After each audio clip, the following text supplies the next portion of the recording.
It was a cool, tree-rustling night. The last hopeful rays of the sun's descent faded slowly into darkness. A whistling breeze rushed through the windows of my room, and outside, the numerous chimes that surrounded our house began to twinkle like alarms disregarded.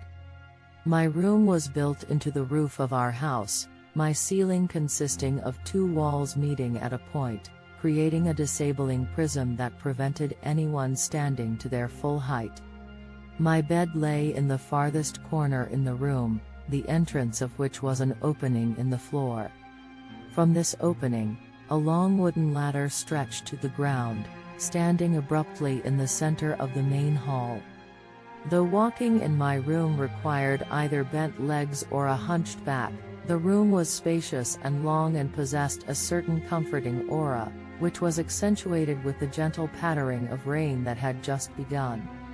The raindrops, merciful compared to the heat of summer, tapped against the slightly open window panes like tiny fairies asking to come inside.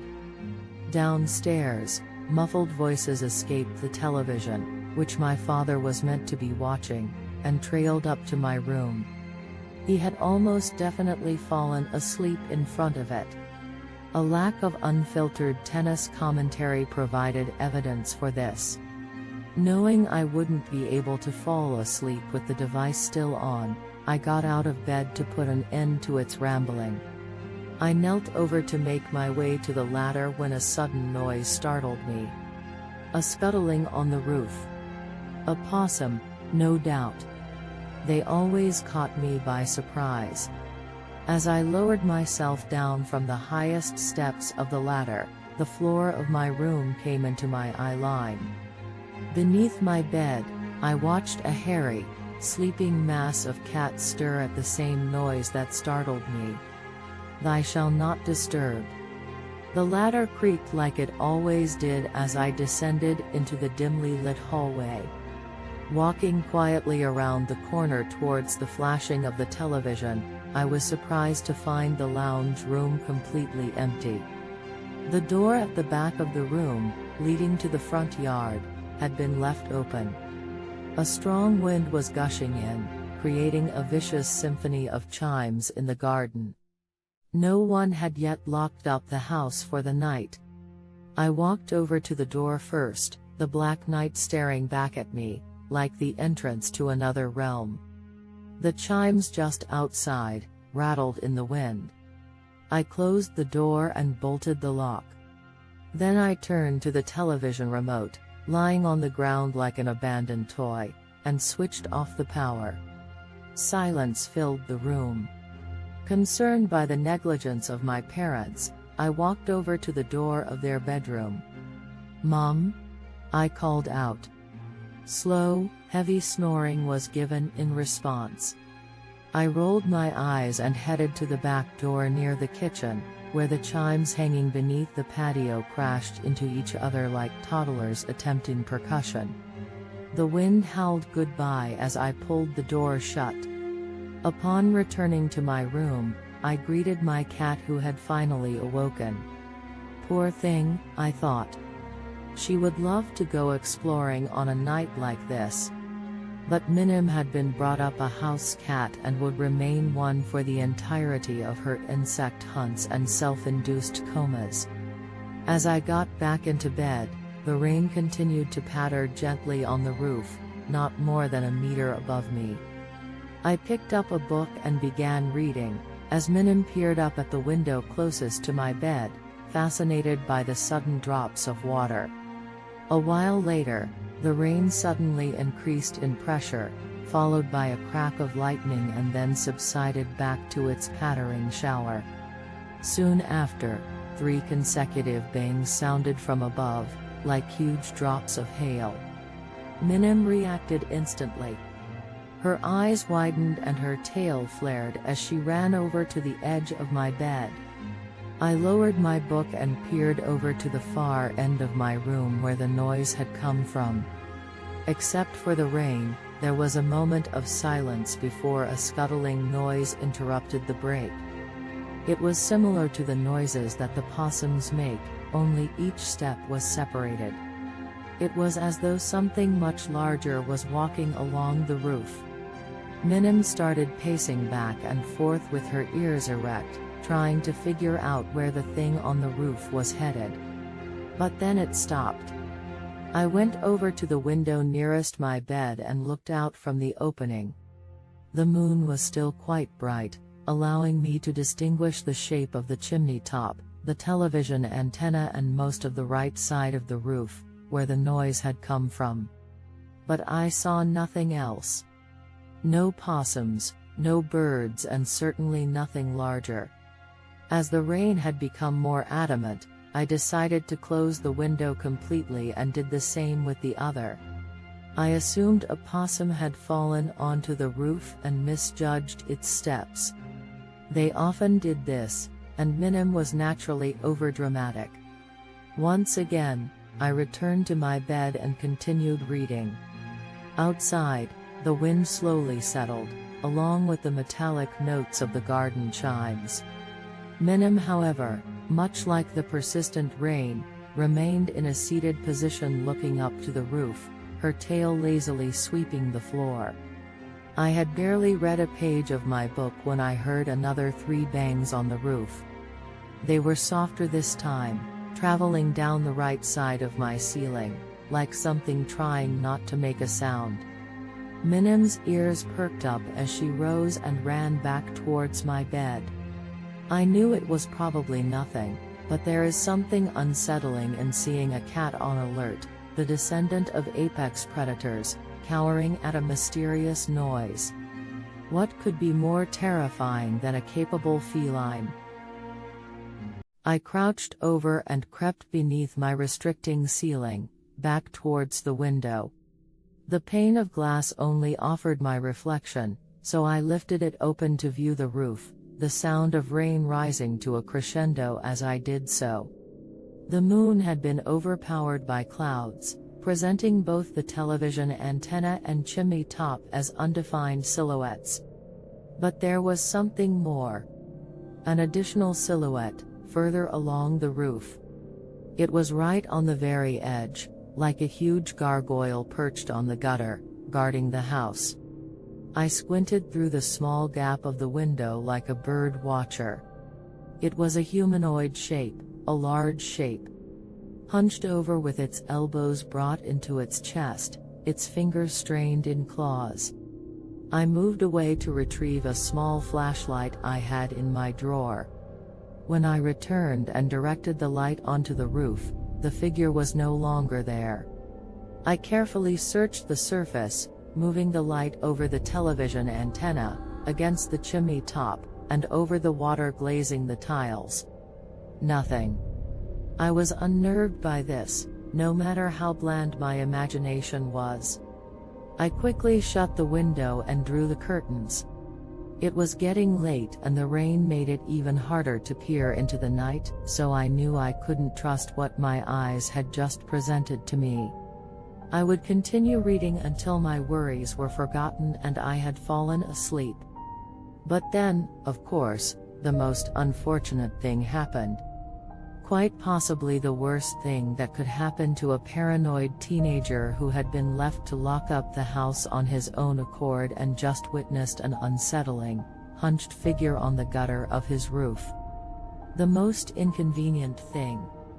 I had become desperately thirsty. I could not go downstairs. Not tonight. Images came to my head as I imagined the treacherous journey to the kitchen. The shadows would torment me like Snow White lost in the dark forest. The lights wouldn't work and I'd be caught in a sea of black. And that hunched figure on the roof. That vague, distant figure, what if it somehow got inside? I was brought back to reality when my cat obliviously strode across my stomach and hopped onto the floor. Beneath the covers, my lower back was sweating into the sheets, not at all helping my burdening thirst. Taking a deep breath, I threw the covers aside and crept over to the ladder. The accompanying creak with each step was exaggerated in the still of the night. I could hear the garden chimes in the front yard getting louder again as the wind increased. The hall light flickered. I stopped in my tracks. It flickered again. And then, without a sound, it gave up, leaving me unprotected in a void of black. The chimes menacingly clashed outside. I walked with haste to the kitchen, stubbing my toe on a chair. My hands fumbled for the light switch on the wall. The kitchen light cast down a glowing safety net. An oasis of light. The gentle tick of the dining room clock echoed calmly through the house as my heart settled from the predicted torments. I grabbed a glass from the cabinet and positioned it under the tap. It wheezed and coughed before the water ran. Everything sounds so much louder at night, as though the house can finally speak and be heard. Feeling my stomach squelch at the sight of the pantry and dreading another kitchen trip, I decided prevention was better than cure, so I brought out the bread and peanut butter. As I made my sandwich, I listened to the gentle ticking of the clock. Until something interrupted its flow. A tapping noise. It was coming from the window beside the back door. It sounded like the end of a branch hitting the glass, only there were no trees anywhere near this window. I walked nearer, but all I could see in the window was the reflection of the room. The window was tall and long, making up most of the back wall. The noise was moving against it. Closer towards the door it came, then it scattered along to the other side. It lifted slightly and then rushed back to the door. I could see it moving. Sometimes it pressed against the glass. A large hand maybe. Or a head. Whatever it was, I knew it could see me clearly in the light of the room, as I stared back helplessly at my own reflection.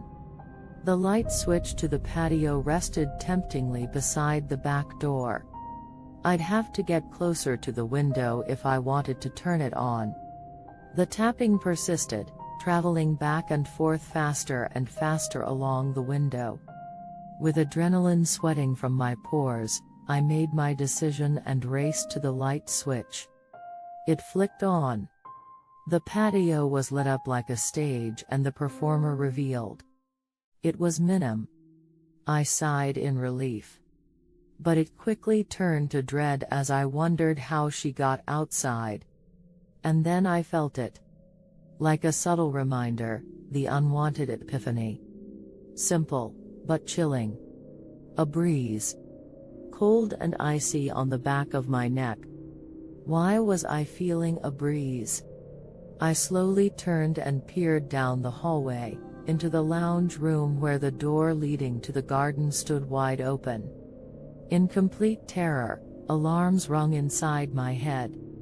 I listened to the wind crashing like waves, the chimes wildly screaming outside, the rain pelting down like flaming arrows of war, all while the door remained seamlessly and innocently open. I began to walk. Cautiously and insecurely. One shivering step after the other. Through the shadowed dining room, all the way to the lounge room. My hand reached up the wall and flicked the light switch. The lounge room was showered in light. With my eyes wide and my skin tingling, I walked silently over to the open door, facing it. Stared into the pitch-black frame of night, trying to make sense of it. The wind pushed against me as if telling me to move away from this blank and sinister void. I could hear the chimes that hung just outside the door clashing like a warning, completely hidden in the dark, and the relentless rain muffling all of my thoughts. I wasn't familiar with this door, I hardly used it. My eyes trailed to the switch beside me on the wall. I wondered if it were for an outdoor light. I reached up slowly, the chimes bashing wildly in the storm. The switch turned. The outdoor area lit up, and there, right before me, I saw it. The figure I saw on the roof. It was standing right there. facing me. Not more than a meter in front of me. Its gray skin clung to its malnourished skeleton. Its back hunched over its tall spine. A strained grin was pulled across its face, bearing its human teeth and eyes pulled wide like they were pinned open. But possibly the most sinister thing about it wasn't how it looked, but what it was doing. It was holding a long branch. And with it, it was hitting the chimes. Clash. Clash. Clash. Grinning straight at me, striking the chimes methodically. My heart dropped. It had been less than a meter in front of me this entire time, watching me stand in the doorway, with nothing separating us. Then, this thing standing in front of me calmly stopped hitting the chimes. Its deadly, lunatic smile remained. I was petrified. It dropped the stick to the ground and ever so slowly bent its knees, lowering all the way down to a squatting position while keeping its staring eyes attached to me. It pulled its elbows into its torso, its fingers shaping into claws, looking straight up to me, unblinking. In this gargoyle position it remained, motionless. I wanted to close the door but I couldn't move. I needed to call for my parents but I was afraid to make a noise. I just stared back with my eyes wide. My heart thumped in my chest, begging me to run. The creature remained there, unbelievably still. The rain trickled down its bare skull and washed over its open eyes. Not a single cell on its body twitched. The muscles in my face ached in shock. We stood there staring at each other. The seconds turning into minutes, the open doorway standing as the only thing between us. And then, the garden light. It flickered. It flickered again. And then, darkness. Complete darkness. I took a step back. My eyes darted around the rectangle of black in front of me. I knew it could see me lit up in the lounge room, but I couldn't see anything. What was it doing? Was it about to jump into the room? The rain continued. I stood, staring into the night. I was about to yell. Something, anything in defense. When slowly, something in the center began to grow. First a spot, a gray spot. Then, a nose. White teeth appeared and wide eyes. The creature's face was passing through the line of night and entering the living room. Just its face. Nothing more. The rest of its body was covered in the darkness behind it. The face hovered there, smiling with its human teeth, water dripping from its chin. Its eyes still wide and locked on me. Its pupils were dilated, the whites lined in red. I lost all sensation. I couldn't feel my limbs. Its teeth were so human-like and perfect against its blotched and wrinkled skin, it was as though it had stolen them from someone else, ripped them out, never to be returned. I had been staring back for so long, the haunting face remaining so still, that the situation began to feel like some kind of dream. All until movement returned. Very slowly, the haunting face began to retreat. All the way, submerging itself back into the darkness, until the tip of its nose disappeared into the night. The rain continued like a soundtrack against the telling door frame. My senses returned and I pounced for the door, slamming it shut, so fiercely that the walls of the room shook. I bolted the lock and jumped away panting, finally breathing. "What are you doing?" I jolted and turned to the voice. It was my mother, standing in the hallway. "Do you realize how late it is? Stop opening the doors, and go to bed." Ever since that night, I always remind my parents to lock up the house before I retreat upstairs for the night. Sometimes when it's raining, always when it's raining, I will hear those creeping footsteps on the roof and that certain clashing of the garden chimes. But only ever when it rains. You see, this creature is smart. It blends in. It creeps and explores and plays, all under the disguise of a storm. Whatever it is and wherever it came from, I can only assure you that it doesn't want to be noticed. Rather, it just wants to observe.